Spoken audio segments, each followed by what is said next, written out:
dalam rencanamu. Ku mau bersyukur di dalam janjimu, karena tiada Allah seperti.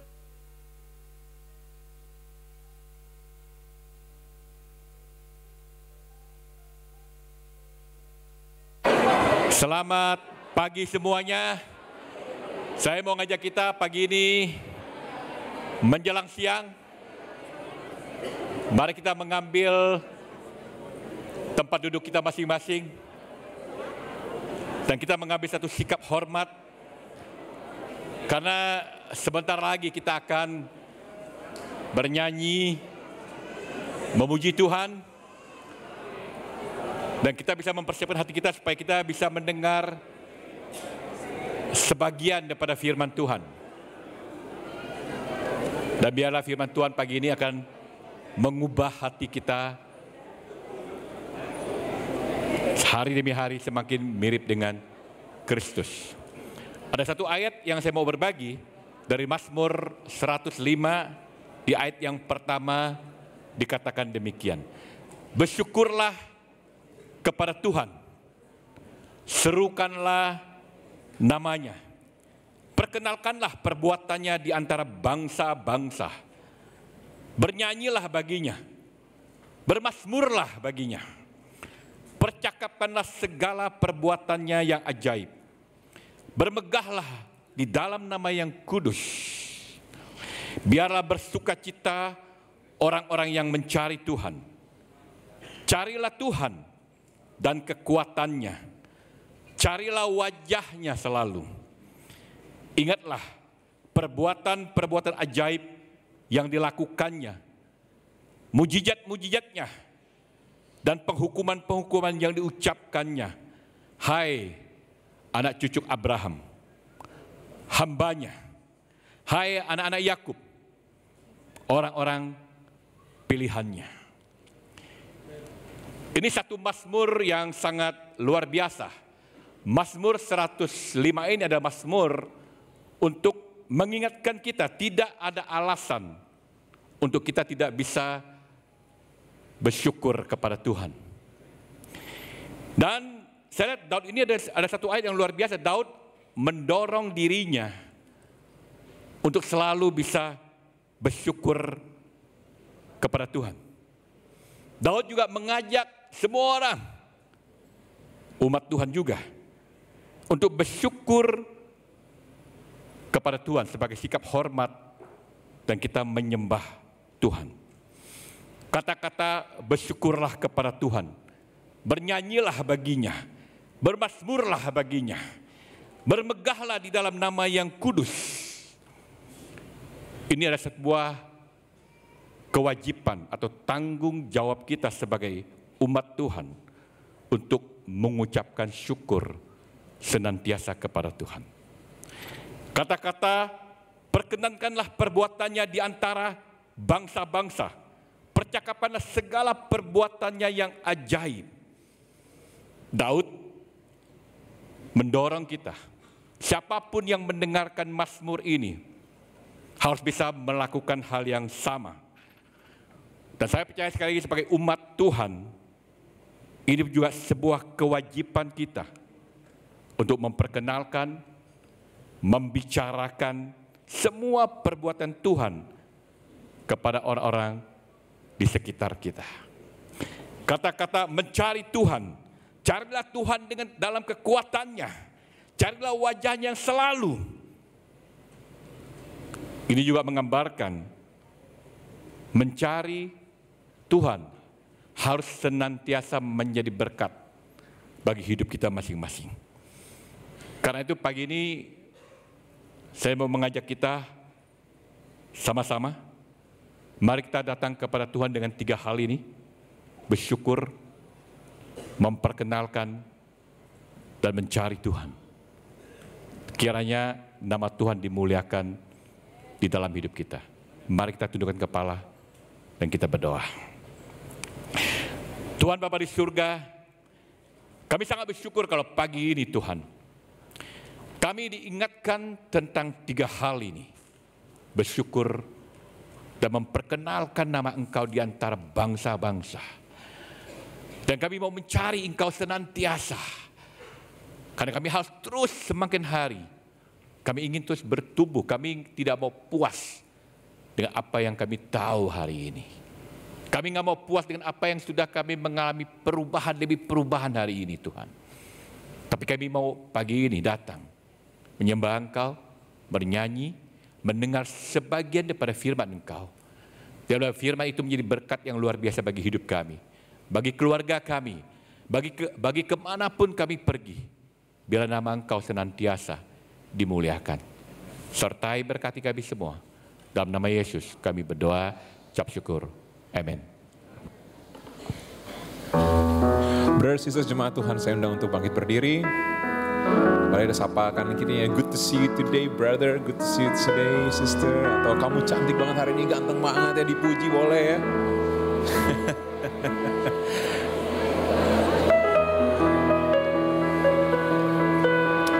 Senang rasanya bisa kembali ke gereja, kembali lagi hari Minggu, kita bisa berfellowship ya.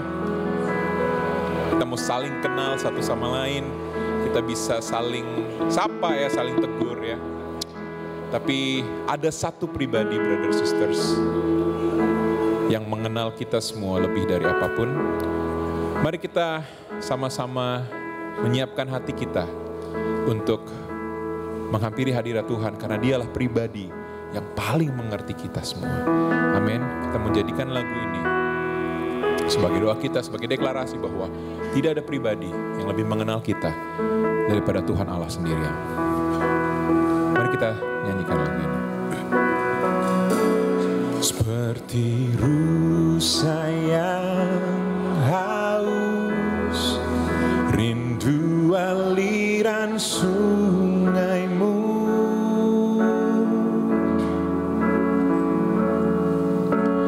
Hatiku tak tahan menunggumu.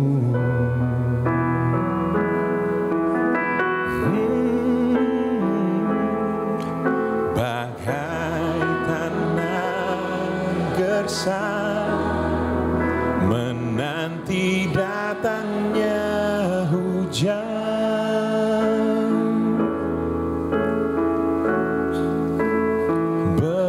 Begitupun jiwaku, Tuhan. Sing, hanya Engkau. Hanya Engkau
tinggal dalam indahnya dekapan kasih-Mu. Biar jemaat saja nyanyikan hanya Engkau. Hanya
Jesus, you be lifted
sebentar lagi kita akan mendengarkan firman Tuhan yang akan dibawakan oleh Bapak Pendeta Alex. Tapi sebelum itu, kita mau semangat buat Tuhan kita, amin. Kita mau joget buat Tuhan kita, senggol kanan kirinya.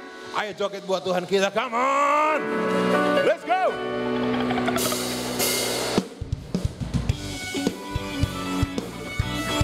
Come on everybody, clap your hands together.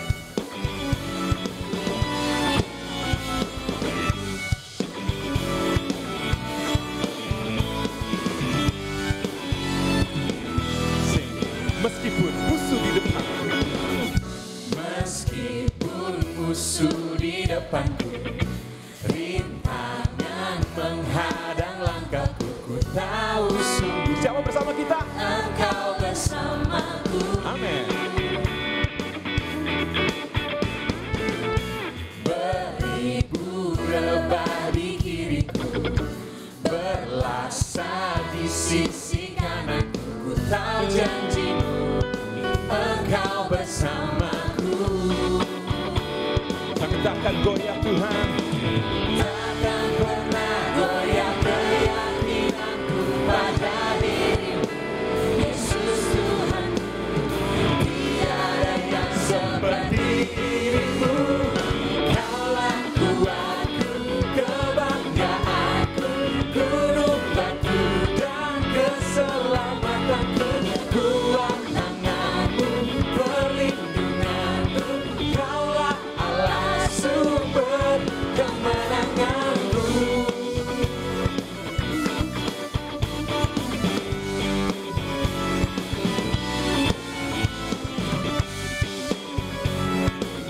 kita ulang dari awal ya.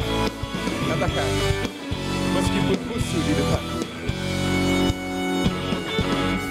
Meskipun musuh di depanku, rintangan menghadang langkahku, ku tahu sungguh Engkau bersamaku.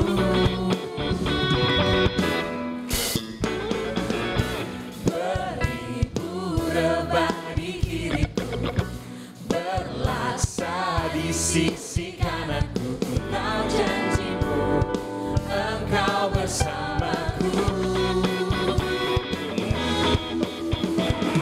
Takkan pernah goyah keyakinanku pada dirimu, Yesus Tuhan. Tiada yang seperti dirimu. Kaulah kuatku, kebanggaanku, gunung batu dan keselamatanku. Kuat tanganmu, perlindunganku, Kaulah Allah sumber kemenanganku. Kaulah kuatku, kebanggaanku, gunung batu dan keselamatanku. Kuat tanganmu, perlindunganku, Kaulah Allah sumber kemenanganku. memuji Tuhan. Kalau berhasil kita tepuk tangan sama-sama.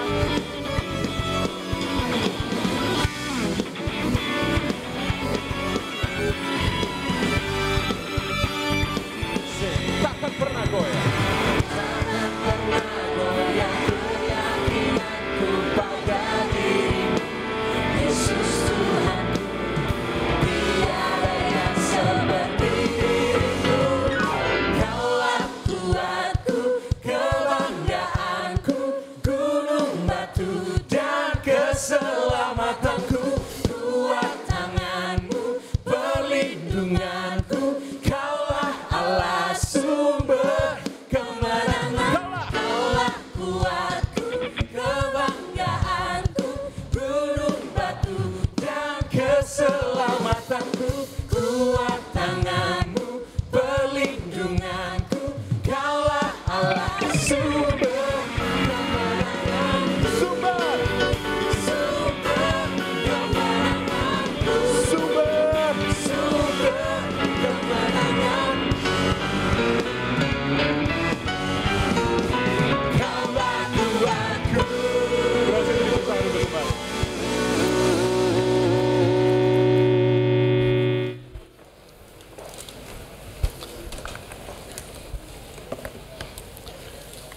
Selamat pagi semuanya. Lampunya bisa dihidupin. Boleh dong kita kasih applause, apresiasi kepada Song Ministry.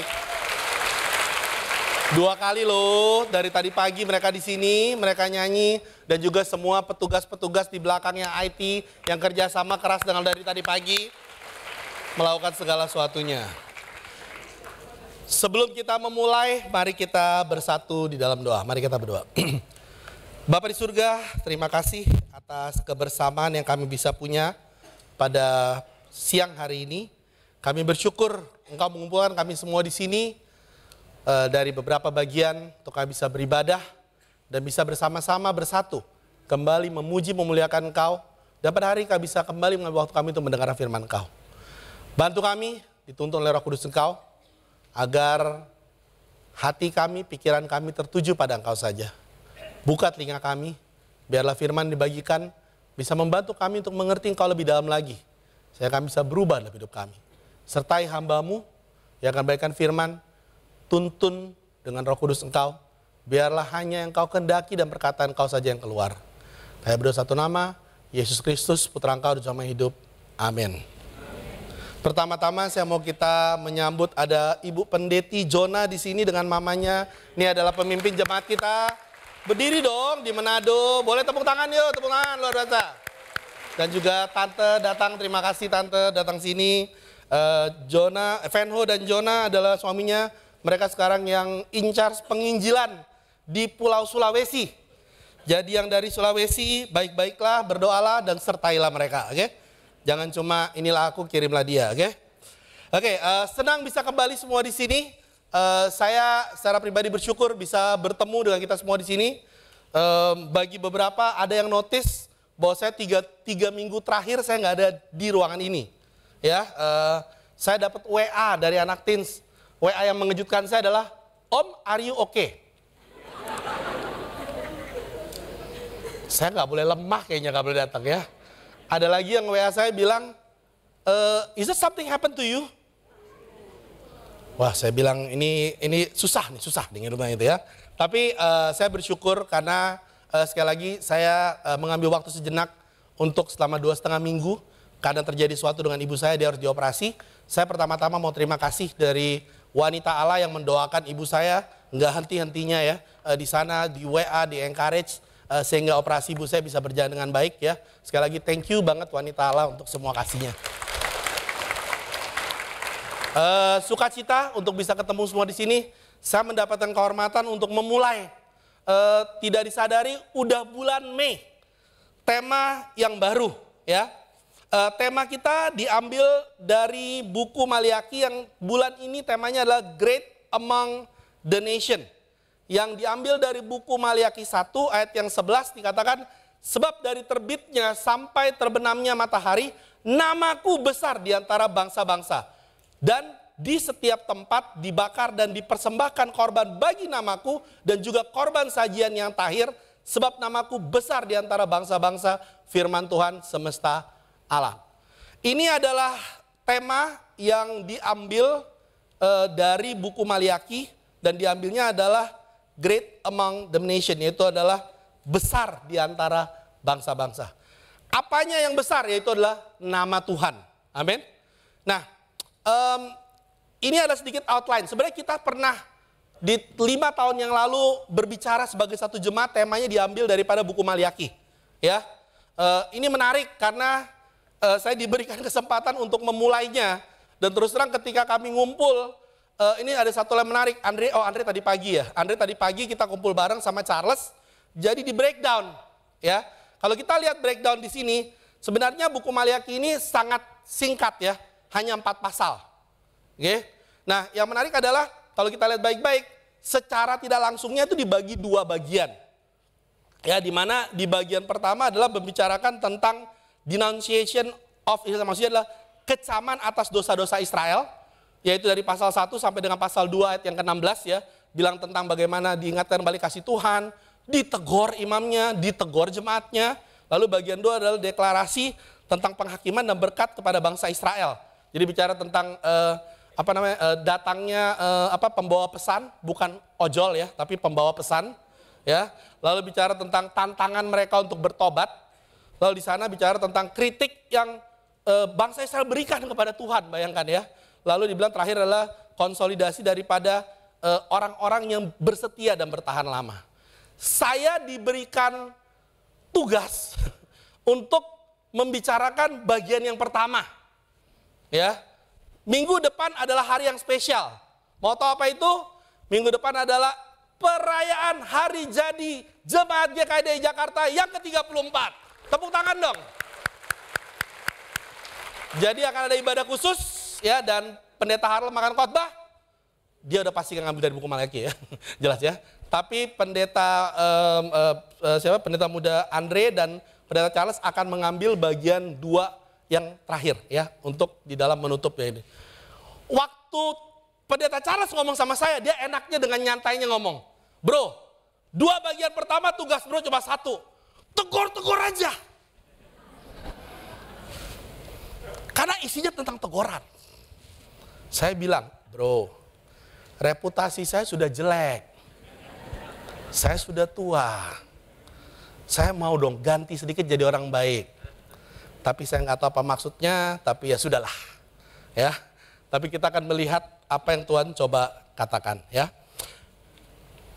Sebenarnya Malaki ini nggak banyak tulisan yang menunjukkan secara historis itu siapa dia.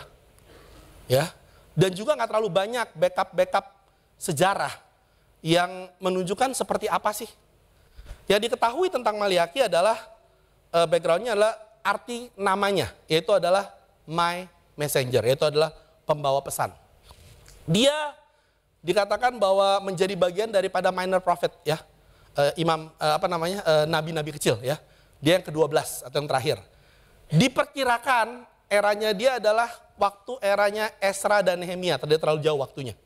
Ya. Dan kalau kita lihat baik-baik, jadi time frame-nya 450 sampai dengan 430. Banyak penulis-penulis saya baca, begitu banyak sampai saya bingung. Karena mereka tidak menemukan backup yang sangat kuat tentang hal itu. Cuma jenis tulisannya yang dibicara itu. Maka itu kalau kita perhatikan baik-baik, sebenarnya keadaan bangsa Israel, kalau kita lihat baik-baik di sana, ada beberapa hal yang diketahui. Yang pertama adalah yang diketahui adalah ketika Tuhan mengirimkan pesan kepada lewat Malaki, itu kejadiannya kira-kira 100 tahun setelah bangsa Yahudi dikembalikan dari Babilonia. Ya, ingat ya, mereka dibawa ke pembuangan, yang utara nggak pernah balik di Assyria. Yang selatan balik, mereka 70 tahun didisiplin dengan Tuhan. Jadi kira-kira 100 tahun waktu pesan itu. Lalu yang kedua kita ketahui bahwa ini kira-kira waktunya 80 tahun setelah bait Allah itu dibangun kembali. Jadi kalau kamu perhatikan baik-baik, waktu mereka kembali mereka menangis sedih karena bait Allah mereka hancur. Dan Tuhan merestorasi dan membangun bait Allah itu. Nah yang luar biasa lagi adalah ini kira-kira waktunya 10 tahun setelah Nehemia membangun tembok kota. Yaitu tahunnya pada 445 BC ya. Jadi kalau kita lihat baik-baik, Israel pada waktu Malaki disuruh memberikan pesan, dia sebenarnya pada waktu yang udah settle. Bait Allahnya sudah ada, kotanya sudah terlindungi, kita tahu Esra sudah mengembalikan kembali pembacaan hukum Taurat, dan kita udah tahu bahwa semuanya sudah terestorasi kembali. Sepertinya keadaannya udah set untuk bisa glory Tuhan terjadi pada waktu itu. Jadi kita memperhatikan baik-baik ya. Jadi pesan ini terjadi sepertinya keadaan bangsanya pada waktu itu. Nah, tapi kita akan lihat hari ini, judul pelajaran saya adalah In His Great Name. Yang artinya adalah bagaimana kehidupan di dalam nama besarnya Tuhan itu sendiri. Bagaimana kehidupan di dalam nama besarnya Tuhan itu sendiri. Kita akan melihat apa yang terjadi. Karena kita percaya kalau kamu perhatikan baik-baik, bahwa setelah Malaki berbicara atau nabi-nabi kecil selesai, itu Tuhan diam selama 400 tahun. Ya, sepertinya itu menandakan akhir daripada yang namanya perjanjian lama. Jadi kita akan melihat apa yang terjadi sehingga membuat dia, dan kita akan belajar tentang hal ini. Dikatakan di sana, di Malaki pasal 1, apa yang terjadi sama mereka di tengah mereka settle. Dia bilang, ayat yang kedua, aku mengasihi kamu firman Tuhan. Tapi kamu berkata, dengan cara bagaimana engkau mengasihi kami? Bukankah Esau itu kakaknya Yakub? Demikian firman Tuhan. namun aku mengasihi Yakub. Kita berhenti apa di sana? Menarik bahwa ketika Nabi Maliaki pergi, dia bertemu dengan bangsa Israel. Pesan yang ditemukan, yang diberikan, dia bilang, Tuhan kasih assurance bahwa dia masih mengasihi bangsa Israel. Menarik ya. Tapi dia lihat jawabannya, dengan apa engkau mengasihi kami? Wow. Bukannya kalau kita settle itu waktu terbaik untuk kita bertumbuh dalam mengasihi Tuhan, betul? Tapi yang terjadi dalam kehidupan mereka, mereka mempertanyakan, kenapa?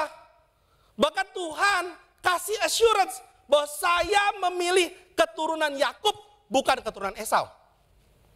Dia bahkan menegakkan, kalau kita baca sendiri di sana, dia menekankan bahwa saya membangun kembali kota kamu. Dan begitu luar biasa lagi kalau kita baca di ayat yang kelima, dia bilang, matamu akan melihat dan kamu sendiri akan berkata, Tuhan Maha Besar sampai di luar daerah Israel.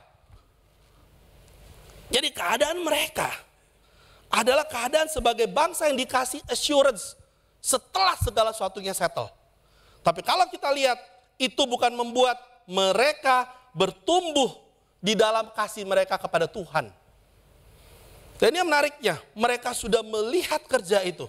Mereka sudah mengatakan itu. Tapi mereka gak bertumbuh. Dan itulah hari ini dalam khotbah kita akan belajar apa kesalahan bangsa Israel. Sebagai satu bagian kita belajar di satu jemaat, apa sih yang mereka tidak perhatikan sehingga kasih mereka tidak bertumbuh dalam Tuhan. Ini yang kita akan lihat bersama-sama. Kita akan melihat bahwa dimulai dari ayat yang ke-6, kalau kita lihat sini dia bilang, seorang anak menghormati bapaknya dan seorang hamba menghormati tuannya. Jika aku ini bapa, di manakah hormat yang kepadaku itu? Jika aku ini tuan, di manakah takut yang kepadaku itu? Firman Tuhan semesta alam kepada kamu. Hai para imam yang menghina namaku. Tapi kamu berkata, dengan cara bagaimanakah kami menghina namamu? Ya. Tuhan menegur bangsa Israel. Dan mengatakan, kalau kamu menganggap saya sebagai bapa, kalau kamu menganggap saya sebagai tuannya kamu, harusnya ada hormat. Harusnya ada bagian kamu mengerti, ada takut akan saya dalam kehidupan kamu. Dalam bahasa Inggris dia gunakan kata honors and respect. Mereka dikasih tahu gitu, malah mereka nanya, gimana?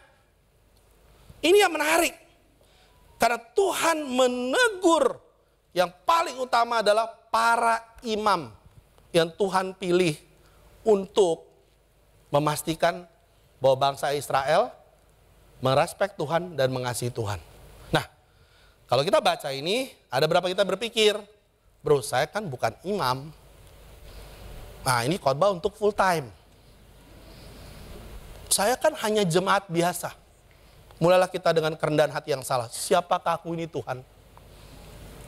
Saya mau buka satu ayat untuk mengingatkan kembali kenapa kita di sini.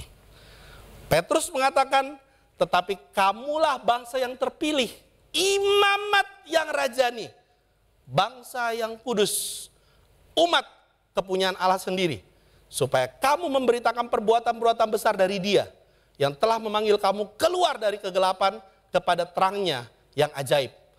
Kamu yang dahulu bukan umat Allah, tapi sekarang menjadi umatnya. Yang dahulu tidak dikasihi, tapi sekarang telah beroleh belas kasihan. Bapak Ibu Saudara sekalian, Petrus mengingatkan kita bahwa kita di sini bukan orang pilihan, bukan bangsa daripada keturunan Yahudi. Tapi kita di sini adalah orang pilihan yang Dia panggil dengan kata-kata imamat yang rajani. Lihat kanan kiri kamu, bilang, hai imam. Beneran. Oke? Jadi kalau kita ada di sini, berarti kita ini imam. Nah, kurang ada amin lah itu.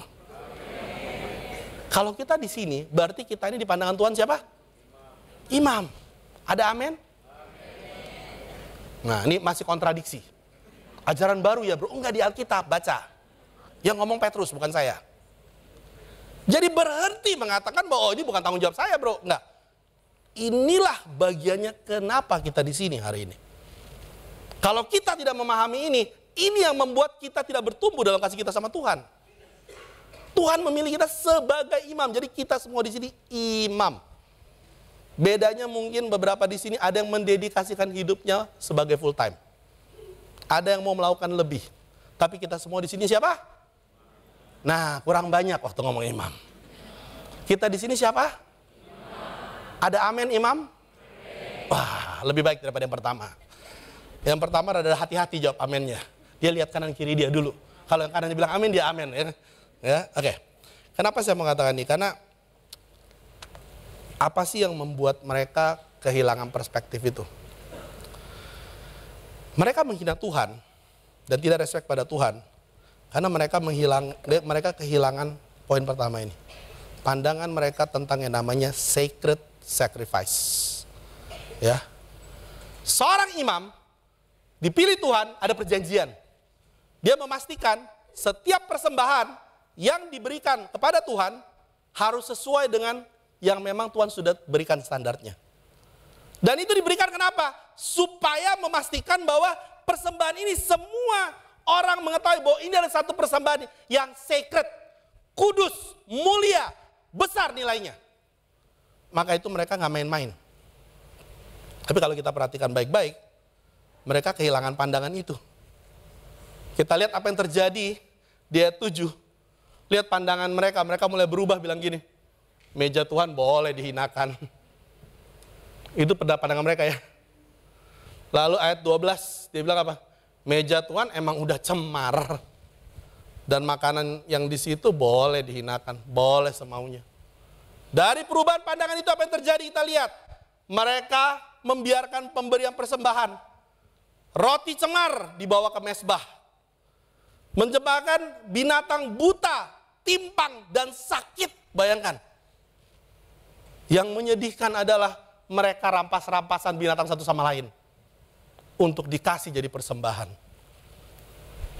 Wow. Saya melihat itu, kehilangan cara pandang itu membuat mereka kehilangan perspektif akan betapa mulianya, betapa luar biasanya persembahan yang kita mau kasih sama Tuhan. Pertanyaannya, apa hubungannya dengan kekristenan kita hari ini? Bapak Ibu sekalian, hari ini kita mengatakan kita dari sini kita mau memuliakan Tuhan. Ada amin di sini? Kita di sini kita bilang, saya mau memberi kemuliaan pada Tuhan. Tuhan kasih kita tenaga, Tuhan kita kasih kita waktu, Tuhan kasih kita berkat. Pertanyaannya adalah hari ini dalam kehidupan kita, apakah kita memberikan tenaga, memberikan waktu kita, memberikan yang kita yang punya sepenuhnya seperti yang Tuhan kehendaki dalam kehidupan kita? Karena kita yang bertanggung jawab memastikan diri kita memberikan persembahan itu sesuai dengan yang Tuhan harapkan. Kalau kita lihat baik-baik di sini, ini menarik. Karena imam udah bilang, itu biasa, biarin aja. Seberapa sih dari Kristen kita ngelihat, itu emang udah begitu, umatnya begitu. Begini, grup itu emang, itu biasa itu. Nanti balik lagi. Kita lihat segala sesuatu yang gak pernah ada Tuhan, biarlah itu antara dia dengan Tuhan. Kita mulai jadi imam yang menerima ketika persembahan diberikan kepada Tuhan tidak sesuai dengan apa yang Tuhan kehendaki dan kita membiarkan itu dalam kehidupan kita. Kita mulai melihat bahwa itu tanggung jawab dia kan pemimpin grup bro. Itu tanggung jawab pelayannya. Saya mau ingatkan bahwa kita adalah imam itu. Kita adalah orang yang diberikan kepercayaan untuk bisa memberi kembali kepada Tuhan yang sesuai dengan kehendak Tuhan. Saya masih ingat ketika saya jadi pertama kali jadi murid, ya, adalah tidak dibutuhkan waktu lama untuk saya lemah. Ya, saya masih ingat itu. Tidak dibutuhkan waktu lama untuk lemah, bukan tidak dibutuhkan lama untuk kuat, enggak, tidak dibutuhkan lama untuk lemah.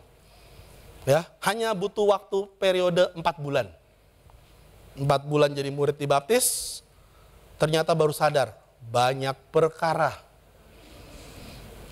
Dan mulai sadar, ternyata janji-janji tentang keselamatan tidak seindah ketika dilakukan. Dan saya masih ingat, saya dipanggil, ditegur. Ya, ditegur.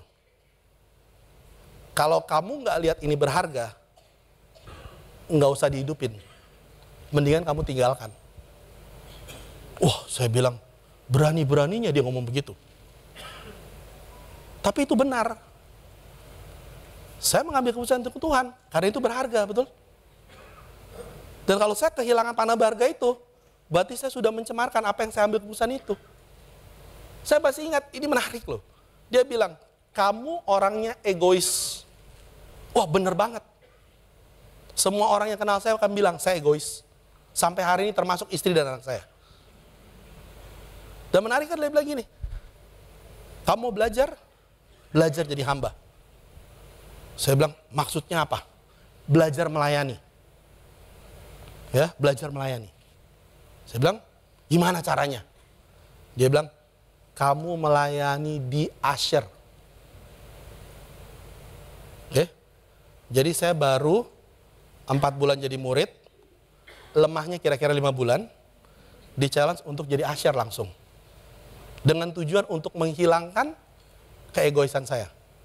Dan saya baru pensiun jadi Asher sekitar 4 tahun yang lalu.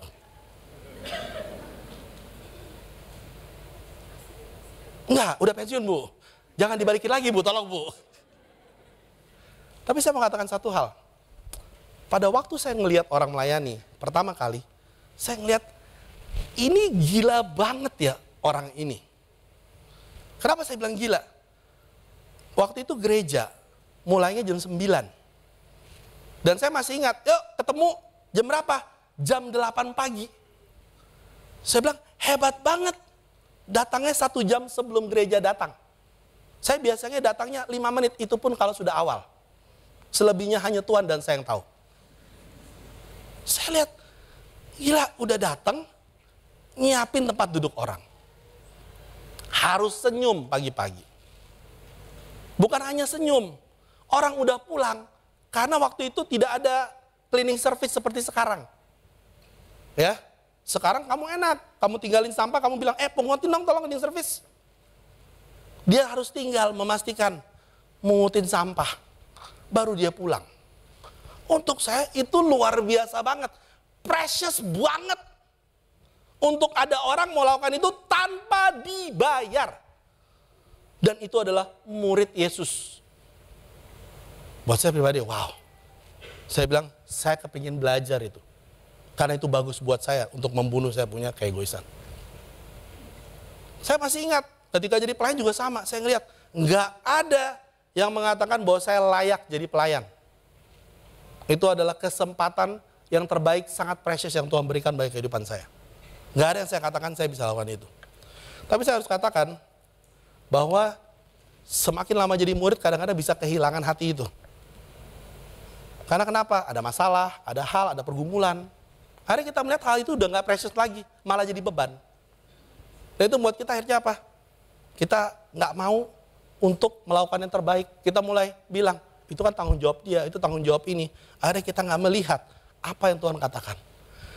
Petrus mengatakan ini, dia bilang gini, dan biarlah kamu juga, 1 Petrus 2:5, dipergunakan sebagai batu hidup untuk pembangunan satu rumah rohani, bagi suatu iman kudus, untuk mempersembahkan persembahan yang rohani, yang karena Yesus Kristus berkenan kepada Allah. Bapak Ibu Saudara sekalian, Petrus mengajarkan kita bahwa hidup kita hari ini mau Tuhan gunakan untuk membangun jemaatnya. Hidup kita hari ini mau digunakan untuk kita bisa memberikan terbaik agar jemaatnya bisa dibangun dengan baik. Agar jemaatnya bisa tetap melihat bahwa ini adalah satu hal yang sacred ketika kita bisa mempersembahkan sesuatu buat Tuhan. Hal yang menarik adalah begini. Boleh saya share dikit ya.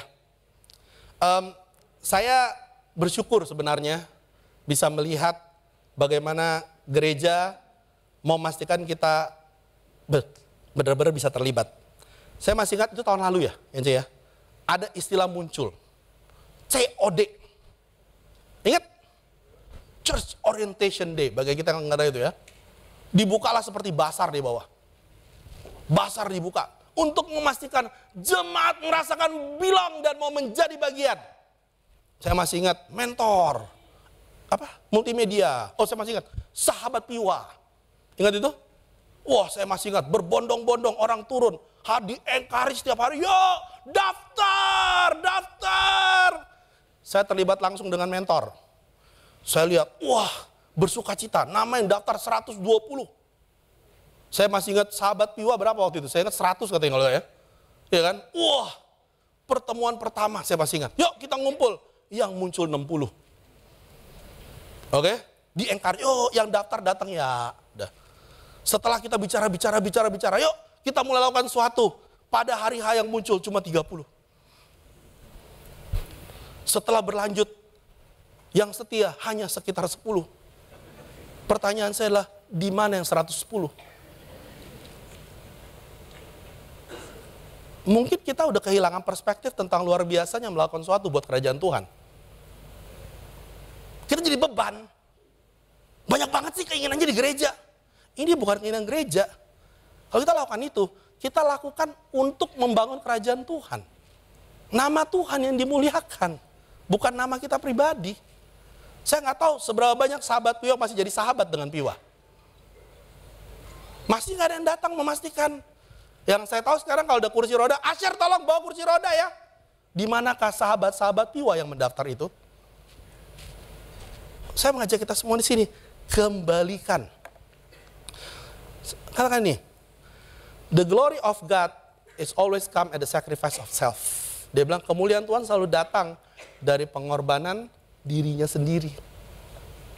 Tuhan dimuliakan karena dia berani berkorban dari hidupnya sendiri. Dia kirim anaknya Yesus. Hari ini kalau kita muliakan Tuhan, pertanyaannya kita rela nggak berkorban dalam kehidupan kita? Atau kita masih memikirkan hal yang kita masih mau pikirkan dalam kehidupan kita? Itulah yang membuat bangsa Israel kehilangan hati mereka. Mereka tidak lagi melihat bahwa persembahan itu adalah persembahan yang sacred dalam kehidupan mereka. Amin. Mari kita lihat yang berikutnya. Maliaki 2 ayat 1 dikatakan demikian. Maka sekarang kepada kamulah tertuju perintah ini, hai para imam. Berarti ini buat siapa? Nah, nggak banyak yang bilang kita. Buat siapa ini? Buat kita. Ya. Dilanjutkan lagi di sana. Dia bilang, jika kamu tidak mendengarkan dan jika kamu tidak memberi perhatian untuk menghormati namaku, firman Tuhan semesta alam, maka aku akan mengirimkan kutuk ke antara kamu dan akan membuat berkat-berkatmu menjadi kutuk. Dan aku telah membuatnya menjadi kutuk sebab kamu ini tidak memperhatikannya. Menarik adalah ketika mereka diberikan, Tuhan kembali menegur imam mereka bahwa mereka tidak mendengarkan dan memberikan perhatian untuk menghormati apa yang Tuhan katakan. Mereka nggak lagi mikirin apakah yang menjadi yang namanya source of truth dalam kehidupan mereka sehari-hari. Mereka nggak perhatikan apa source of truth-nya. Karena tantangan yang dikatakan seperti ini, dibilang bahwa ayat 7, sebab bibir seorang imam memelihara pengetahuan dan orang mencari pengajaran dari mulutnya. Sebab dialah utusan Tuhan semesta alam. Tuhan mengingatkan bahwa dia mempunyai perjanjian dengan imam Lewi. Dan bilang bahwa melalui mulut kamulah orang harusnya tahu kebenaran. Melalui kamulah seharusnya orang bisa mendapatkan pengajaran yang benar. Tapi kalau kita lihat terjadi, apa yang terjadi di sana? Dia bilang ayat 8, tapi kamu ini menyimpang dari jalan. Kamu buat banyak orang tergelincir dengan pengajaranmu. Kamu merusak perjanjian dengan Lewi. Firman Tuhan semesta alam. Maka aku pun akan membuat kamu hina dan rendah bagi seluruh umat ini. Oleh karena kamu tidak mengikuti jalan yang kutunjuk, tapi memandang bulu dalam pengajaranmu. Wow. Mereka tidak berhati-hati melihat bahwa mereka diberikan kepercayaan begitu besar untuk memastikan bahwa orang-orang mendengarkan firman Tuhan. Dan Esra sudah mengembalikan itu. Public reading of scripture sudah terjadi. Tapi imamnya tidak memastikan bahwa itu terjadi dalam kehidupan mereka. Dan itu yang mereka sampaikan. Bapak Ibu sekalian, apa implikasi kita hari ini? Hari kita jadi murid, kita dipercaya loh. Untuk memastikan, menjadikan orang lain murid. Yang artinya apa? Kita ini pegang kebenaran. Tuhan mempercayakan kita firman. Tuhan memastikan bahwa kita merasakan perubahan itu karena kita tahu apa yang benar dari perkataannya. Pertanyaannya adalah, apakah kita menjaga itu nggak dalam kehidupan kita? Apakah kita hari ini masih menjadi orang murid Yesus yang menjalankan kepercayaan itu, memastikan bahwa hidup kita benar sesuai dengan perkataannya Tuhan? Karena itulah yang Tuhan harapkan. Apakah hari ini kita masih membicarakan tentang hal-hal yang berhubungan dengan kebenaran daripada firman itu hari ini? Karena terus terang, mereka menyimpang dan Tuhan menunjukkan hal itu. Tahu nggak gimana mereka menyimpang? Tahu bagaimana kita mulai menyimpang? Ini pelajaran luar biasa. Di dalam buku Maliaki cuma 4 pasal. Ada 7 kali. Ya. Ketika mereka dikasih tahu, udah jelas kehidupannya. Tahu mereka tanyakan apa? Mereka mempertanyakan. Ayat 2 pasal 1, dikasih tahu. Saya mengasihi kamu. Ditanya, caranya gimana engkau mengasihi kami? Ya. Ayat 6, udah kasih tahu, kamu menghina, masih nanya. Caranya gimana kami menghina kamu? Ayat 7, dikasih tahu, kamu mencemarkan, masih nanya. Caranya gimana kami mencemarkannya? Pasal 2 ayat 17, ditanya, kamu membuat berpikir bahwa pelayan ini sulit. Dia nanya lagi, bagaimana cara kami mencari Tuhan? Ayat yang ke-7, ditanya kamu kembali bertobat. Dia bilang, gimana caranya kami kembali? Ayat 8, dia bilang kamu tipu Tuhan. Nanya lagi, gimana kamu tipu kamu? Ini sama seperti hari ini, ketika kita mau bantu orang, ya, dia ketangkap jatuh dosa, dia nanya, kapan kamu lihat saya jatuh dosa? Saya sama siapa pada waktu itu? Kamu tahu dari mana? Salah orang kali. Udah jelas, anaknya bilang gak baca Alkitab. Anak saya gak lihat aja, saya gak baca Alkitab. Padahal udah jelas kehidupannya. Orang yang mulai mempertanyakan, Nana, ininya gimana? Mungkin ada Tuhan tunjukkan sesuatu yang kamu sebenarnya udah gak percaya dan kamu udah ikutin kebenaran dalam kehidupan kamu. Bapak Ibu Saudara, hati-hati. Karena kalau hari ini ada pertanyaan itu timbul dalam diri kita, hati-hati. Mungkin Tuhan sudah menunjukkan ada banyak hal yang kita udah gak pegang lagi sumber kebenaran dari firman. Hari ini kita hidup di tengah generasi, kalau itu masuk akal, bisa kita percaya. Ya, kamu lihat generasi muda kamu. Mereka menghadapi begitu banyak pengajaran yang masuk akal tentang Tuhan. Menggunakan firman Tuhan, tapi tidak melihat kebenaran daripada firman Tuhan itu sendiri. Tidak melihat dari kehidupan itu sendiri. Pertanyaan gampang, sebagai murid Yesus, seberapa banyak sih usaha yang kita lakukan untuk kita bisa bertumbuh dalam pengetahuan kita akan kebenaran? Coba tanya baik-baik. Karena bangsa Israel mereka tahu, mereka dengerin, tapi mereka nggak ngambil waktu untuk mendengarkan dan bertumbuh. Pertanyaannya hari, berapa banyak usaha yang kamu pribadi lakukan untuk kamu bisa bertumbuh dalam pengetahuan kebenaran kamu akan firman? Atau kamu bilang, tunggu pembimbing saya, nanti pembimbing saya juga akan ngajarin. Oh, nanti khotbah minggu akan cukup buat saya. Hati-hati. Karena ketika ada suatu terjadi dan kamu mulai mempertanyakan, itulah yang tertunjuk. Sebenarnya kamu gak bertumbuh di dalam pengetahuan nama Tuhan. Saya bertemu dengan anak teens, ya. Setiap kali dia anak teens, saya harus pastikan saya up to date. Up to date apa? Bukan tahu trennya, tahu apa yang dia pikirin. Ada satu anak teens ngomong sama saya, Om, saya mau nanya. Saya tanya, pernah nanya papa nggak? Pernah. Jawabannya apa? Kagak tahu. Waktu papa jawab, dia jawab pakai ayat-ayat gak ada gospel. Saya bilang, memenuhi? Enggak. Saya duduk, dia nanya. Saya tanya, kamu dapat dari mana itu? Saya aja yang full time aja, kamu dapat dari mana? Saya ngelihat sangat bahaya hari ini. Kalau sebagai murid Yesus kita nggak memastikan kita bertumbuh dalam pengetahuan kita akan kebenaran Bapak Ibu sekalian. Karena nanti yang kita akan gunakan apa? Kata pendeta, wah repot tuh. Ya. Karena nanti kalau pendetanya jatuh dosa, dibilang, oh pendeta itu nggak benar katanya. Loh, tunggu dulu. Kamu di sini ikut karena kata siapa? Kita semua di sini ikut karena kita ikut dari kata firman Tuhan, betul?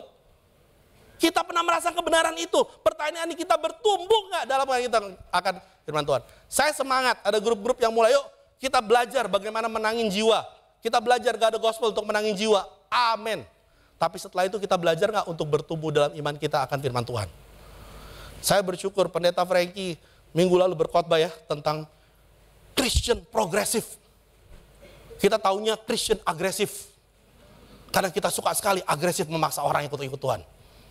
Tapi begitu progresif kita bingung apa itu. Lalu jawaban kita cuma satu, udah gak usah didengarkan. Ikutin aja kata Tuhan yang mana. Teman-teman sekalian, saya mau mengajak kita. Karena ini yang bisa terjadi dan ini yang dituliskan di buku Ibrani. Pasal 5 dia bilang, tentang hal itu banyak yang harus kami katakan. Tapi yang sukar untuk jelaskan karena kamu telah lamban dalam hal mendengarkan. Sebab sekalipun kamu ditinjau dari sudut waktu, sudah seharusnya menjadi pengajar. Kau masih perlu lagi diajarkan asas pokok dari pernyataan Allah. Dan kau masih memerlukan susu, bukan makanan keras. Sebab barang siapa masih memerlukan susu, ia tidak memahami ajaran tentang kebenaran. Sebab ia adalah anak kecil. Tapi makanan yang keras adalah untuk orang-orang dewasa, yang kadang mempunyai panca indera terlatih untuk membedakan yang baik daripada yang jahat. Kita mau memperdalam firman Tuhan bukan untuk sok-sokan kita lebih tahu teman-teman semua. Bukan. Kalau ada orang lakukan itu, terkutuklah dia karena Tuhan sendiri tahu bahwa perkataan Tuhan yang paling benar bukan pengetahuan dia. Tapi kita melakukan itu karena kita menghadapi banyak hal yang akan membuat kita tidak melihat pada kebenaran. Dan itu yang terjadi pada bangsa Israel. Dan hari ini kita sudah mau 34 tahun, pertanyaannya bertumbuhkah kita dalam pemahaman kita akan kebenaran daripada firman Tuhan? Atau ayat yang kita pegang adalah ayat God the Gospel. Yang dari tahun 92 kita nggak pernah improvise juga padahal di gereja sudah 3,0. Karena kita berasa bahwa itu cukup dalam hidup kita. Saya suka ini. Dan ini sudah sering kali bilang. Sebuah Alkitab yang rusak biasanya milik seorang hidupnya tidak rusak. Tolong jangan merusakkan Alkitab kamu sampai sini. Kalau bilang supaya saya terlihat hidup saya tidak rusak. Enggak, maksudnya baca. Perdalam, lihat secara dalam, dibaca ulang-ulang. Karena itu bukan untuk orang lain, tapi untuk hidup kita. Supaya ketika menghadapi tantangan, kita tahu itu yang kita butuhkan untuk kita bisa melangkah dalam kebenaran hidup kita. Bapak Ibu sekalian, mari kita sama-sama memastikan bahwa kita punya sumber kebenaran. Amin. Dan biarlah kebenaran dari Alkitab. Yang terakhir. Nah kalau terakhir biasanya bahagia nih ya. Mau tutup kita. Maliaki 2 ayat yang ke-10. Ini pelajaran yang berikutnya. Dikatakan demikian. Bahwa bukankah kita sekalian mempunyai satu Bapa? Bukankah satu Allah menciptakan kita? Lalu mengapa kita berkhianat satu sama lain dan dengan demikian menajiskan perjanjian nenek moyang kita? Ini menarik karena Tuhan mengingatkan bangsa Israel akan hubungan yang spesial yang mereka punya bersama Bapa. Yang mereka panggil dengan satu Bapa itu, satu Allah itu. Kenapa mereka itu? Karena mereka bangsa pilihan. Mereka punya hubungan di mana bangsa pilihan itu bisa berhubungan langsung. Supaya apa? Supaya bisa membantu mereka juga mengerti bagaimana berhubungan dengan satu sama lain. Kalau kita lihat konteksnya di sini, yang Tuhan mau katakan adalah ingat, kamu punya yang namanya spiritual connection dengan saya. Ya, saya panggil kamu sebagai anak saya, kau panggil saya sebagai Bapa. Ada koneksi yang secara spiritual yang terbangun. Nah, Tuhan menegur mereka, kan dia bilang kenapa? Kamu mengkhianati satu sama lain. Kamu nggak fokus pada membangun spiritual connection itu. Kita lihat apa yang terjadi, dan kita semua udah tahu hal ini.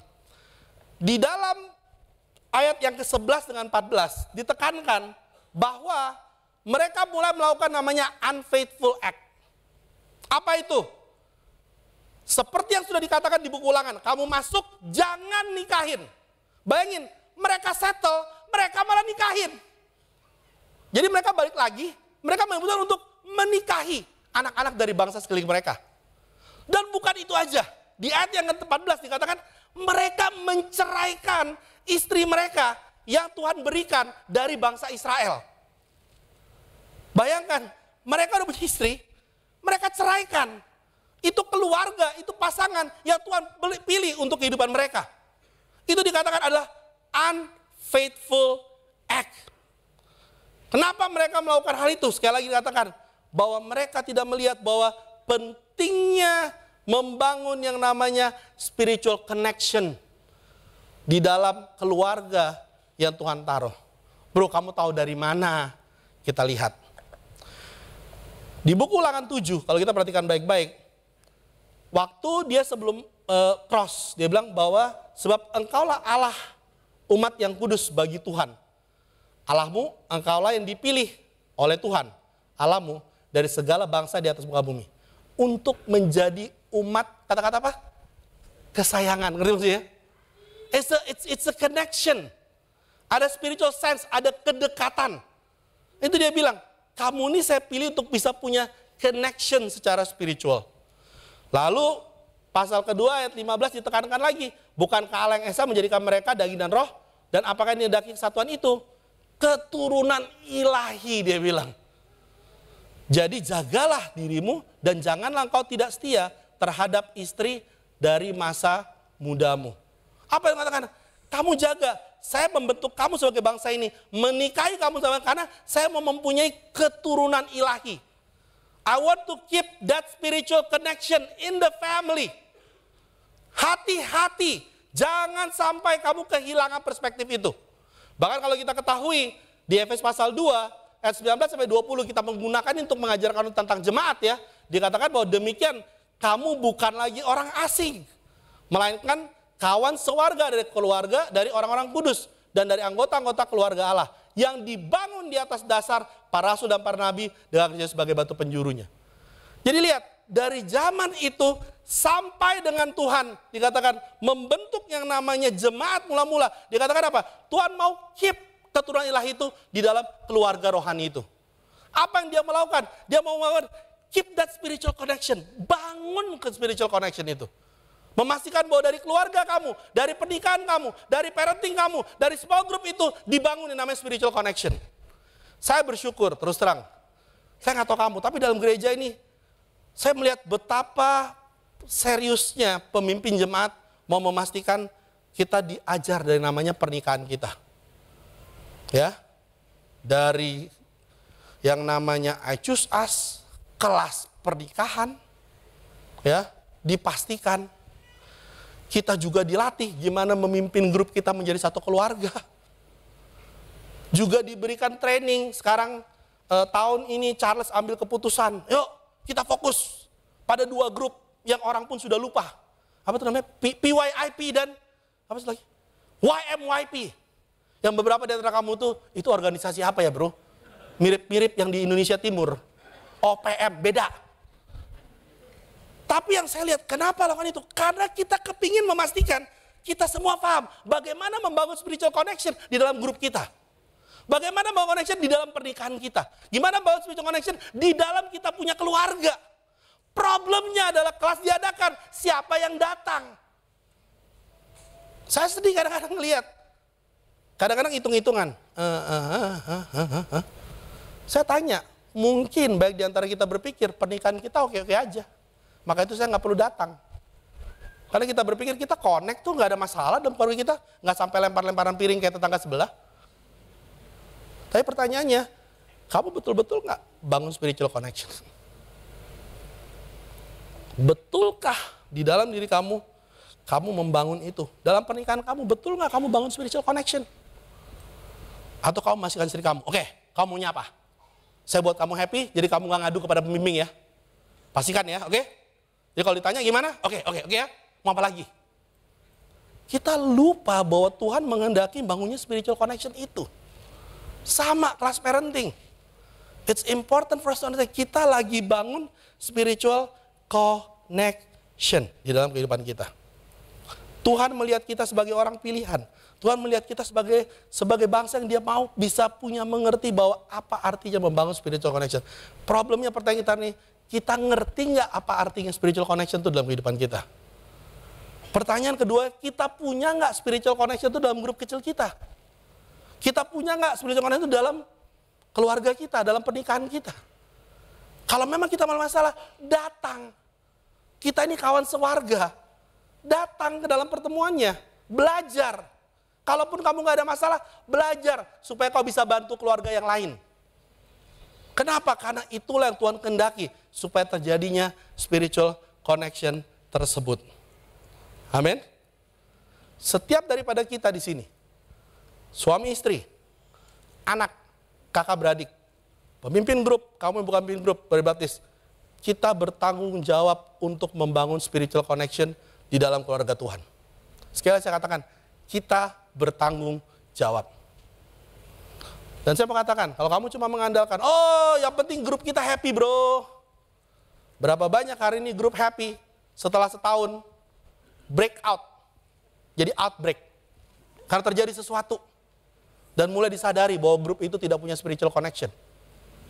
Karena yang ada apa? Yang penting kita makan bahagia. Dan bisa berkumpul bersama-sama. Mangan orang mangan, yang penting ngumpul. Tapi hari kita menemukan, wow, ada orang yang jatuh dosa karena tidak mempunyai spiritual connection di dalamnya. Brother, sister, saya mau mengajak kita semua di sini. Jangan lakukan kesalahan seperti yang bangsa Israel lakukan. Mereka mengambil ringan pernikahan mereka. Bahkan mereka meninggalkan spiritual connection Tuhan bentuk dalam pernikahan mereka. Akhirnya mereka kehilangan hak kesulungan itu. Saya boleh share dikit ya untuk penutupannya ya. Saya bersyukur, terus terang, dengan grup orang tua yang kamu mendukung untuk ministry teens ya. Boleh tepuk tangan semua jadi. Saya baru kembali. Terus terang, kita berusaha untuk membangun koneksi dan saya mau katakan thank you pelayan merit yang betul-betul mendukung ya. Minggu lalu sebenarnya tanggal 1 tuh May Day. Yang dimana membuat orang malas keluar rumah. Tapi saya bersyukur dari kita waktu, yuk kita coba yuk dalam liburan itu bareng-bareng kita bangun connection. Ya, kemarin saya bertemu dengan disciples yang teens. Saya bilang yuk bagikan kabar baik. Saya mau katakan satu hal. Ini foto yang terjadi pada tanggal 1 Mei. Di mana banyak grup berkumpul. Dan anak-anak yang pergi di situ, yang murid banyak kabar baik. Kita merasa sukacita ya. Kalau ada orang tua sama teman-teman yang beda-beda, kita bisa punya waktu untuk bangun koneksi itu. Dan ini bukan kita atur, mereka yang sharing. Dan saya sharingkan ini, karena bukan saya ngatur acaranya. Yang ngatur adalah orang tua yang peduli untuk membangun koneksi dengan anak-anaknya. Pertanyaannya, kamu peduli nggak untuk membangun koneksi dengan anak kamu? Baik di antara kita, bro study bro anak saya. Anak kamu nggak mau study, tapi kamu maksa study bro. Dia mau study. Pas ketemu saya bilang, enggak. Pas ketemu papa, ya udah jawab iya aja daripada dimarahin. Tapi kalau dia ngomong sama kamu, kamu sakit hati. Itu pasti pelajaran mentor. Let's build that connection. Kenapa? Karena penting. Kita ada di sini. Saudara-saudari sekalian. Karena Tuhan bangun koneksi spiritual dalam kehidupan kita. Dan jangan pernah tinggalkan. Karena penginjilan yang luar biasa adalah ketika kita menyadari bahwa kita punya spiritual connection itu. Saya suka ini. Dia bilang, it is not the experience of Christian community, but firm and certain faith within Christian community that hold us together. Bukan pengalaman komunitas Kristen bersama-samanya, tapi iman yang teguh dan pasti dalam komunitas Kristen kita itu yang menyatukan kita. By the end of the day, yang membuat kita bisa melihat nama Tuhan dimuliakan dari generasi ke generasi adalah ketika kita membangun koneksi itu. Ketika kita berjuang bersama-sama, memastikan spiritual connection itu menjadi bagian daripada apa yang kita mau bentuk dalam kehidupan kita. Itu nggak gampang, tapi itulah yang membuat bagaimana kita melihat, wow, saya bersyukur karena kita sama-sama berjuang untuk membangun koneksi itu. Amin. Saya mengajak kita semua di sini. Let us build that spiritual connection dalam small group kita. Oke? Let's be truthful. Kalau emang ada, let's be truthful. Let's do something. Mari kita bangun spiritual connection dalam keluarga kita. Amin. Yang menikah, kalau kita tahu kita nggak ada spiritual connection, let's talk about it. Ya, orang tua dengan anak, mari kita bangun spiritual connection itu. Karena itulah akan membuat nama Tuhan dimuliakan.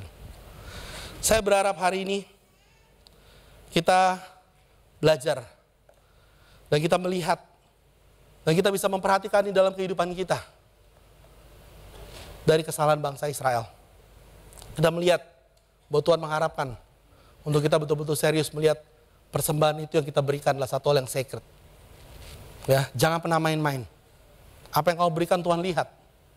Jangan pernah setengah hati. Karena Tuhan menuntut yang sepenuhnya dari diri kita.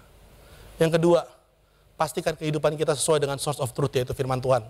Nggak setengah-setengah teman-teman semua. Jangan biarkan kamu mulai mengambil pengajaran yang penting dia happy. Tapi mulailah mengambil pengajaran bahwa kebenaran yang kita ikuti. Lalu yang ketiga, mari kita membangun namanya spiritual connection. Amin. Karena kenapa? Karena itu dasar kenapa kita di sini. Karena kita mau satu hari masuk ke surga. Kita mau satu hari bersama-sama bisa berjalan dan melihat bahwa spiritual connection lah yang membuat kita bersama-sama bisa memuliakan Tuhan. Saya berharap hari ini bisa membantu kita semua di sini. Sebentar lagi kita akan bersama-sama mengambil perjamuan kudus. Saya mau mengajak kita pada saat ini untuk bersama-sama waktu sejenak. Untuk merenungkan firman yang dibagikan. Mengambil waktu sejenak. Untuk kita bisa melihat kembali kepada diri kita. Apa yang kita sudah tinggalkan. Apa hal-hal yang Tuhan mau kita lihat kembali dalam kehidupan kita. Apakah itu kebenaran hidup kita. Apakah itu bagian di mana kita tidak lagi melihat bahwa persembahan kepada Tuhan itu adalah bagian yang kudus. Bagian yang mulia bagi hidup kita. Atau kan mungkin kita udah gak ada spiritual connection dalam hidup kita. Untuk kita kembalikan pada Tuhan. Mari kita waktu sejenak untuk kita merenungkan. Fokuskan kembali kebaikan Tuhan dalam kehidupan kita. Dan sebentar lagi kita akan mengambil perjamuan kudus. Dan saya persilakan kita untuk waktu hening sejenak. Kita melihat kembali keputusan kita dari firman Tuhan. Dan mari kita berubah bersama-sama. Sebelum kita mengambil roti dan anggur.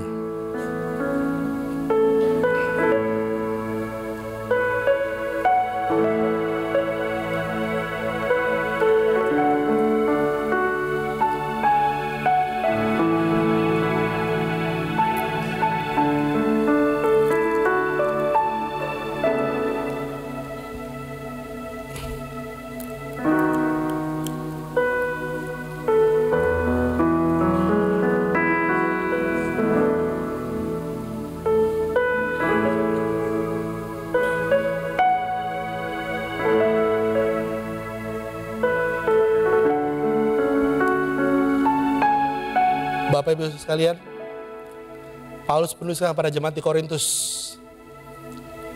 kita akan mengambil roti dan anggur yang melambangkan tubuh dan darah Kristus. Jika ada di sini kita belum dapat, mari kita resa tangan kita sehingga Asher bisa membantu kita. Dikatakan sebab apa yang telah kuteruskan kepadamu, telah aku terima dari Tuhan. Yaitu Tuhan Yesus pada malam waktu diserahkan mengambil roti. Dan sudah itu mengucap syukur atasnya. Ia mencatat dan berkata, inilah tubuhku yang diserahkan bagi kamu. Perbuatlah ini menjadi peringatan akan Yesus. Mari kita minum sama.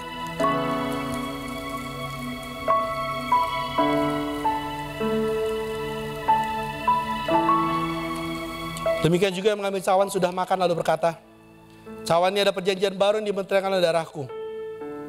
Perbuatlah ini setiap kali kau minumnya menjadi peringatan akan Yesus. Mari kita minum sama-sama.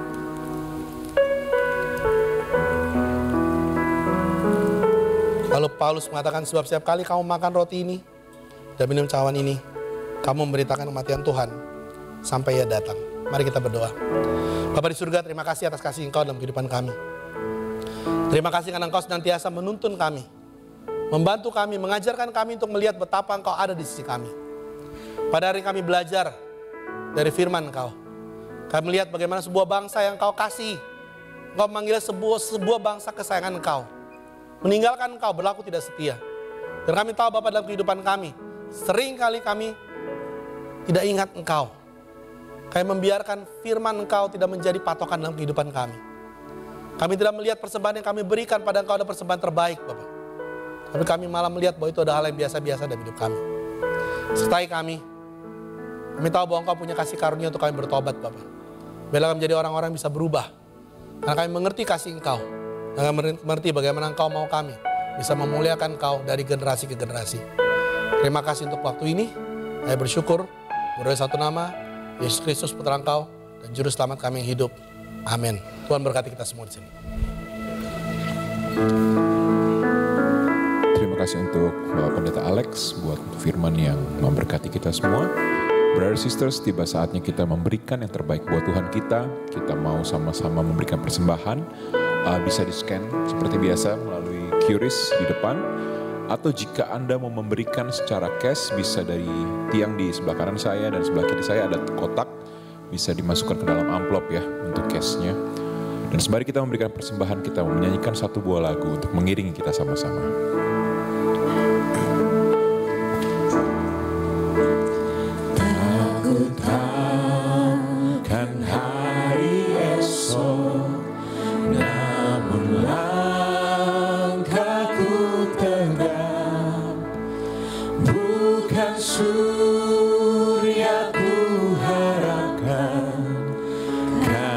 Surya kan lenyap, oh tiada ku gelisah akan masa menjelang. Ku berjalan serta Yesus, maka hatiku tenang.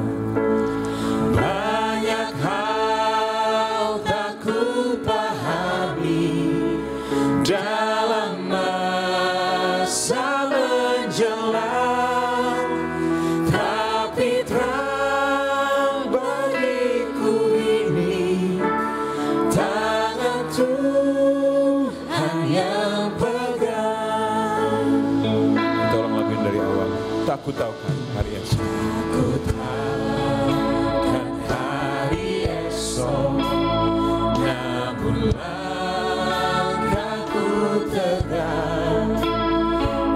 bukan surya ku harapkan, karena surya kan lenyap. Oh tiada ku gelisah akan masa menjelang. Ku berjalan serta Yesus, maka hatiku tenang. Banyak hal tak ku pahami dalam masa menjelang, tapi terang bagiku ini tangan Tuhan yang pegang. Tapi bagiku ini tangan Tuhan yang pegang. Tapi terang bagiku ini tangan Tuhan yang pegang.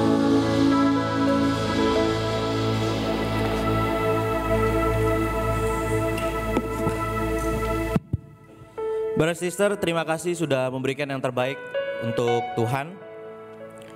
Saya hari ini belajar ya tentang bagaimana hidup di dalam nama besarnya Tuhan. Saya jadi ingat ya.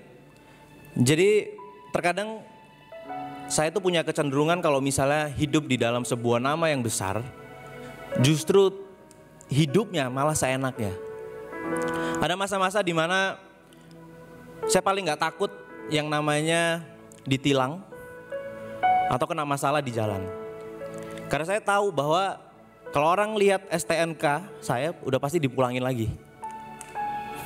Dan saya belajar hari ini bahwa terkadang sebagai seorang Kristen atau sebagai murid Yesus, justru godaannya di dalam nama besar Tuhan, mungkin hidup saya hari ini bisa saja malah seenaknya. Karena begitu besarnya kasih Tuhan. Hari ini saya belajar bahwa hidup di dalam Tuhan atau nama besar Tuhan itu tentang menjaga ketaatan dan kekudusan hidup. Bukan hanya sekedar menjaga reputasi sebagai seorang Kristen. Saya belajar ya dari Bapak Pendeta Alex. Salah satu pendeta yang saya respect juga, Bapak Pendeta Alex, bahwa dia pernah bilang, kalau kamu melayani dengan sepenuh hati, kalau misalnya ada apa-apa di ibadah, ada satu kesalahan sedikit, dan kamu merasa hari ini ibadahmu gagal, kemungkinan hatimu lagi gak memuji Tuhan. Karena yang kamu lihat itu bukan worship-nya. Dan kemudian yang kedua saya belajar tentang, saya tahu kita sedang bertumbuh di dalam gereja yang kita namanya 3.0. Tapi ini jadi suatu hal yang mungkin berbahaya dan kita bisa tidak menjaga ketaatan dan kekudusan yang sebenarnya sudah dibangun dari dasar firman Tuhan. Adanya mungkin ya sedikit kelonggaran yang bisa disalahartikan, yang membuat kita semua di sini mempunyai connection yang tidak perlu di dalam segala hal. Hanya karena kita bertumbuh di dalam 3.0. Padahal dasar firman yang tetap sama, yaitu adalah ketaatan dan kekudusan. Saya mau semangatin brother sister untuk kita bisa appreciate kembali bahwa Pendeta Alex yang hari ini sudah sangat luar biasa Tuhan pakai untuk memberitakan firman Tuhan pada hari ini. Selanjutnya saya ingin menyapa ada brother sister kita dari Belanda, yaitu adalah Fanny dan Kun yang sekarang halo, berada di sana. Silakan berfellowship. Selamat datang di Gereja Kristus di Indonesia. Kemudian tidak kalah spesial juga kita kedatangan pendeta dari Manado, Ibu Pendeta Jona Luntungan berserta Ibunda. Bawa Bernebon gak Kak? Atau rica-rica gak bawa ya? Oke, selanjutnya kita akan mendengarkan pengumuman. Yang pertama, mari kita semangat karena minggu depan kita akan merayakan anniversary gereja kita yang ke-34. Jamnya tidak ada perubahan, tetap ada 2 kali di jam 8 pagi dan jam 10.30. Nah, berikut adalah pembagiannya. Ya bisa difoto atau nanti pelayan akan kirim ke grup masing-masing. Jadi mari kita sama-sama datang tepat waktu sehingga kita bisa fellowship dulu dan kita bisa menikmati ibadah dari awal sampai akhir. Next. Dan kemudian ada ibadah kenaikan Yesus Kristus di tanggal 9 Mei. Itu akan diatur oleh grup masing-masing. Jadi tidak ada ibadah di sini tapi bisa diatur di dalam grup masing-masing untuk ibadah dan kegiatannya. Selanjutnya kita akan mendengarkan satu buah video dari season single. Kapan nih kamu married? Gimana masa depanku nanti kalau aku sendirian aja? Pertanyaan seperti ini bisa bikin kita khawatir. Di usia segini sudah pasti ada tekanan dari keluarga tentang pasangan hidup, pekerjaan, dan lain-lain. Saya juga pernah berada di posisi itu. Di season single, kita bisa bertemu dengan orang-orang yang mengerti dan merasakan hal yang sama dengan kita. Kita tidak merasa sendirian dan lebih connected, bahkan bisa enjoy life tanpa merasa khawatir berlebihan. Season Single Ministry adalah sebuah ministry untuk orang-orang yang masih lajang, namun sudah matang secara usia, termasuk di dalamnya single mom dan single dad yang berusia 35 tahun ke atas. Kata ini merujuk pada Matius 5 ayat ke-13. Season with soul, yang artinya memberi rasa, kaya dengan iman, pengalaman, dan memiliki misi untuk menyebarkan kasih dan inspirasi Tuhan kepada dunia. Kegiatannya ada persekutuan, diskusi Alkitab, pembimbingan, retret, fun time, seminar, dan masih banyak lagi. Saya nggak terlalu pusingin tentang pasangan hidup. Yang paling saya suka adalah fellowship-nya. bisa kenal dengan banyak orang, bisa ketemu orang-orang baru. Kalau dapat pasangan hidup itu bagi saya adalah bonus. Kalaupun enggak, kebutuhan emosi dan spiritual saya terpenuhi di komunitas ini. Bersyukur di sini saya bisa tetap setia dan melayani selama Tuhan mau pakai saya. Ketika saya dan teman-teman saya join di sini, kita berasa seru banget. Mereka bahkan mau ikut lagi di acara berikutnya. Lebih dari sekedar fun, setiap anggotanya juga ditumbuhkan secara karakter dan iman kepada Kristus. Kita berharap mereka bisa merasa content, puas di dalam Tuhan, connected to one another, and confident. Saya adalah orang yang gampang bergaul. Bisa bergaul nyambung dengan siapa saja, termasuk yang jauh lebih muda daripada saya. Tapi kalau kebanyakan bergaul sama yang jauh lebih muda, saya jadi nggak sadar umur saya. Di sini membuat saya sadar karena hal-hal penting di mana saya harus berbenah diri, nggak bisa lagi berpikir seperti orang-orang yang usianya jauh lebih muda. Saya butuh orang-orang yang seimbang untuk membantu saya lebih bertumbuh. Tadinya saya seorang single mom. Dulu saya ada di grup menikah. Tapi waktu ngomongin tentang couples atau hangout bareng, saya jadi baper dan insecure. Di sini saya merasa lebih relate, tidak left out, dan kebutuhan saya sebagai single mom juga lebih terpenuhi. Hingga akhirnya Tuhan mempertemukan saya dengan Yeta. Season single ini ada di seluruh Indonesia, jadi bukan hanya di Jakarta. Difasilitasi dengan bantuan teknologi dan kegiatan yang ada, saya bisa connect dengan dan kenalan dengan banyak season single lainnya di Nusantara. Hingga akhirnya saya mengenal Marini dan akhirnya membangun hubungan. Waktu itu saya di Makassar, dia di Jakarta. Tidak gampang ya bangun hubungan jarak jauh. Bersyukurnya kami banyak dibantu, dibimbing, dipastikan, dan dijaga. Dari mulai proses perkenalan sampai menikah. Sekarang setelah menikah, saya dan Marini terlibat sebagai mentor couple. Kita menjembatani proses yang mau saling kenal dan saling bantu, serta mengenali apa kebutuhan mereka. Bergabung di season single bukan tentang perasaan, tapi merupakan sebuah kebutuhan. Jika Anda seorang single berusia di atas 35 tahun dan mencari komunitas di mana Anda bisa menemukan jati diri Anda, punya persahabatan yang dalam, serta ditumbuhkan secara rohani, season single adalah jawabannya. So, let's take a step of faith. Mari bergabung bersama kami, berbagi kasih dan bertumbuh sesuai kehendaknya.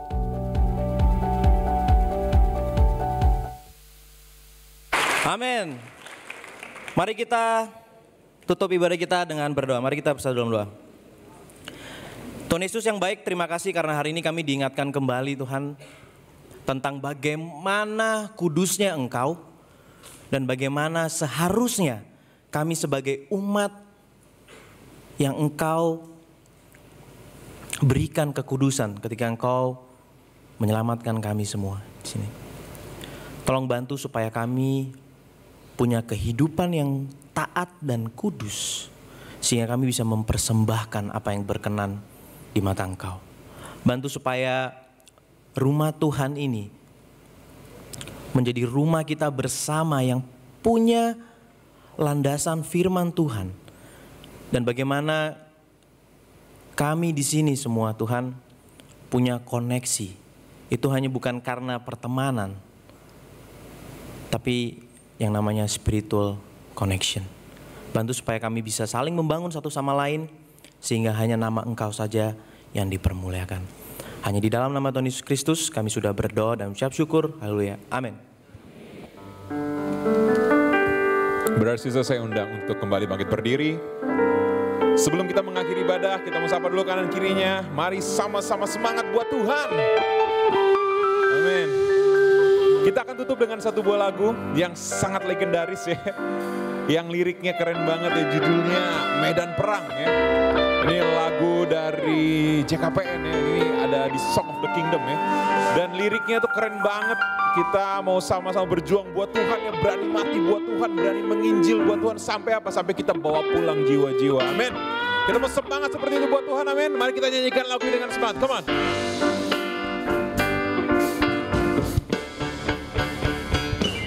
Ku mau berjuang dengan berani serta Tuhan dalam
menuju Sion, berjalan ke negeri Allah.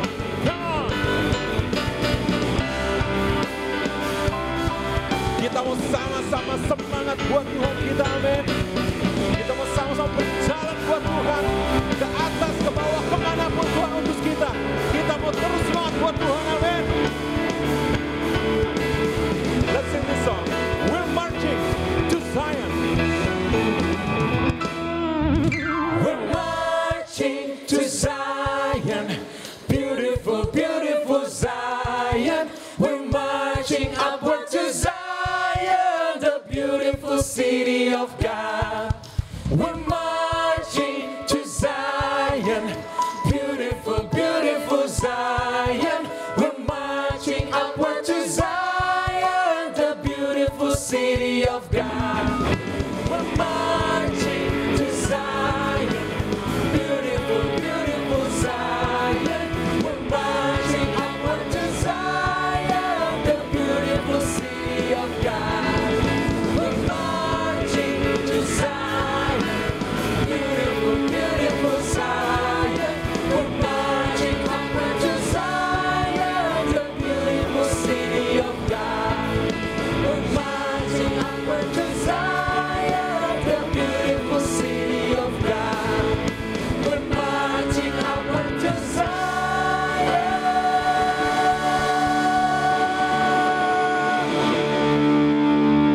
The beautiful city of God.